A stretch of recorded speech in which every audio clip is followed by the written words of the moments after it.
चालू होगी? शुरू करो। जब चालू होगी मैं तो जी हो गया। मेरे दोस्तों और मेरे भाइयों, थोड़ी अक्ल को इस्तेमाल करो कि ये क्या हो गया, कोरोना कहाँ से आया। 8 महीने से कश्मीरी अपने घरों में नजरबंद हैं, लॉक है, कर्फ्यू है, और जो कुछ कश्मीर में जुल्म हो रहा है उस जुल्म के ऊपर सऊदिया, नाम लेकर कहूंगा, मैं सऊदिया के बाप का नहीं खाता हूं, मजदूरी करके खाता हूं। सऊदिया नहीं बोला मेरी मईशत खराब होती है, हमारे कारोबार खराब होते हैं। और हमारे अरब भाई जो हमें कहते हैं मुस्लिम फिल तिलाता यौम, ये 3 दिन के मुस्लिम है, वो पक्के मुस्लिम है, जो मोदी को हार पहना रहे, जो अवार्ड दे रहे हैं, नहीं बोले। अमेरिका, बरतानिया और यूरोप जो इंसानियत के अलम उठाए हुए फिरते हैं, जो इंसानियत के अलम उठाए, कोई नहीं बोला। तो भाई उन कश्मीरियों की आवाज को अल्लाह तो सुनने वाला है ना।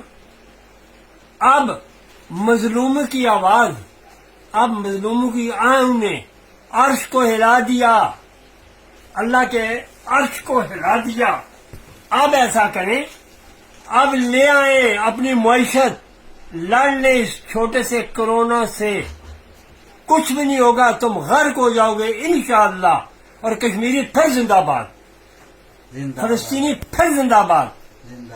अब लाशें उठा रहे हो ना, 2-2 हजार एक दिन में, 500 एक दिन में उठा रहे हो लाशें।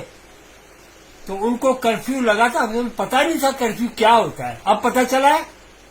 मेरे रब ने पूरी दुनिया पर कर्फ्यू लगा दिया। निकलो ना बाहर, पुत्र लगे हो, बाहर निकलो, निकलो, पता लगे जरा कर्फ्यू किसने कर दे। आगे आगे देखिए होता है क्या। हमें कुछ नहीं होगा।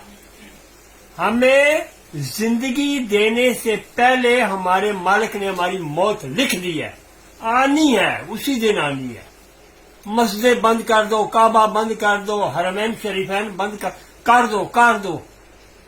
जब मस्जिदें बंद करोगे ना तो वो फिर शर्मा के कोरोना भाग जाएगा। ऐसा नहीं है, ऐसा नहीं है। सिर्फ तौबा करो। फिर कहते दुआ करो। कौन दुआ करे? वो दुआ करो जिसके अंदर रिज्क हलाल है, उसकी आवाज अर्श बरीन तक जाएगी। सारा दिन शराब बेचते, खाते हराम में, रिश्वतें खाते, और कहते दुआ करो अल्लाह इस मुसीबत को टाले। अरे मुसीबत तो तुम खुद हो, अल्लाह पाक ही हम पर रहम फरमाए अपने फजल और करम से।